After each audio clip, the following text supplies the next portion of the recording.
10.000 tahun yang lalu, dunia dilanda perang besar. Para dewa dan iblis bertempur tanpa ampun. Manusia hanya bisa berdoa di bawah langit yang runtuh. Dari perang itulah lahir makam kuno, tempat peristirahatan para pahlawan, para dewa, dan iblis. Dan makam kuno pun lahir. Inilah Tomb of Villain Gods. Tanpa banyak basa-basi lagi, penasaran sama alur ceritanya? Siapkan kopi, cari posisi, dan yang terpenting, jangan di skip. Awal scene dibuka setelah para dewa dan iblis dimakamkan dengan sebuah upacara misterius di sebuah makam kuno kuil Xianmu, tempat peristirahatan para dewa dan iblis, dan memperlihatkan tokoh utama kita, Cheonan, yang telah meninggoy. Scene berganti ke 10.000 tahun kemudian dan memperlihatkan seekor anak naga yang sedang diburu oleh penduduk lokal, dan naga kecil itu pun terpojok lalu mengeluarkan jurus andalannya dan berhasil melarikan diri. Namun naga kecil itu sekarang benar-benar terpojok karena di depannya adalah jurang. Naga kecil itu pun terpeleset dan menabrak sebuah pelindung yang melindungi tempat tersebut. Ternyata tempat tersebut adalah makam kuno 10.000 tahun yang lalu dan diberi nama Kuil Xianmu, tempat para dewa dan iblis dimakamkan. Naga kecil itu pun memicu terjadinya gerhana matahari. Suasana semakin mencekam, tanah berguncang dan muncul tangan dari bawah tanah. Seorang pemuda bernama Cheonan terbangun dari tidur panjangnya. Ia tidak tahu mengapa ia dihidupkan kembali. Cheonan berdiri di antara batu nisan raksasa dalam keheningan. Dunia yang telah berubah total. Langit, budaya, hingga bahasa semua berbeda, semuanya asing.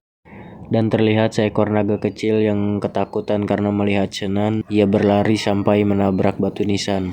Cheonan pun terkena helai dari naga kecil tersebut tepat di mukanya,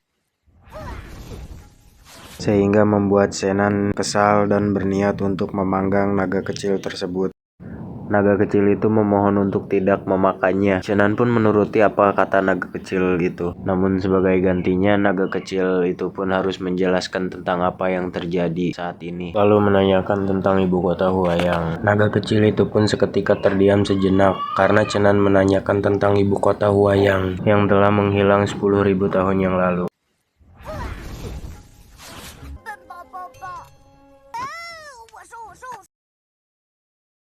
华阳国都城有几日路程，我就放了你。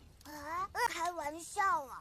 华阳古国早在1万年前就消失了。什么？ Seketika itu pun muncul bayangan Yuxian di ingatan Cheonan. Lalu naga kecil itu pun menceritakan tentang 10.000 tahun lalu negara timur dan barat saling bertabrakan. Banyak negara kuno yang musnah, termasuk negara Huayang. Sampai pada akhirnya dua benua itu pun bergabung menjadi satu dan disebut negara Tianyuan.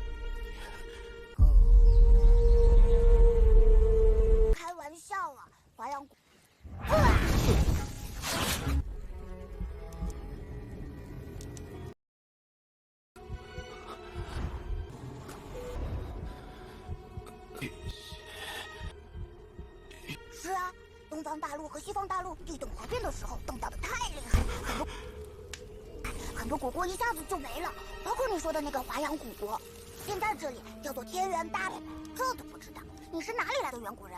我还没问你呢，你是怎么回事？你是不是得罪什么人被活埋了？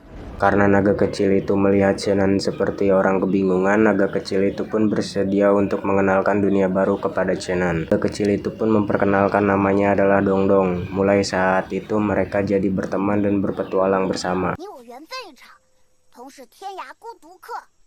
竟变得如此惊人。我叫东东，要不要结伴同行？好，我叫陈南。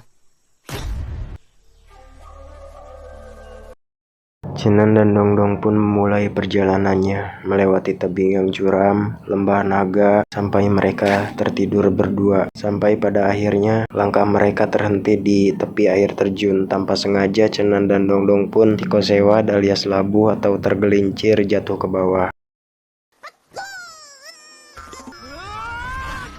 Tak disangka-sangka di bawah kaki air terjun itu ada seorang putri yang sedang ngebak alias mandi. Cheonan pun mendarat tepat di atas Chuyu dan kepalanya terbentur batu yang sangat keras.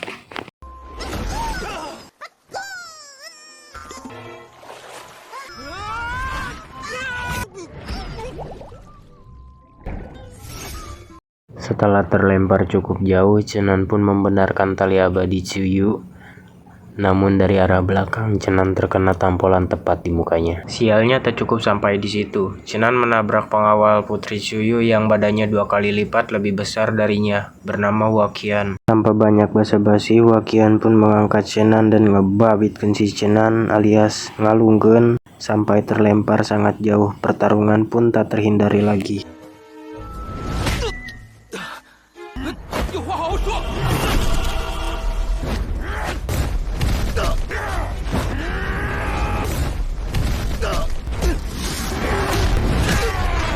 Lalu seorang wanita bernama Yueisha ikut membantu pertarungan Hwakian dan mengeluarkan sihir es pembeku jiwa tingkat tinggi. Chenan dengan mudahnya menghindar, yang terkena sasaran adalah Dongdong.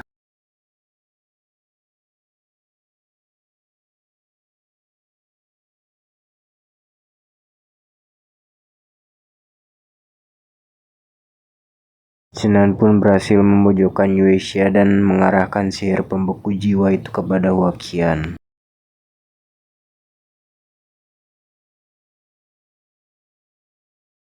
Lalu karena Tsuyu ingin bermain-main dan menantang Chenan untuk duel, tapi sayangnya episode 1 pun berakhir.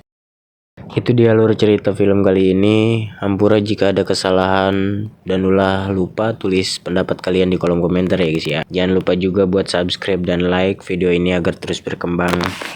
Dan nantikan cerita menarik lainnya hanya di channel It's Film.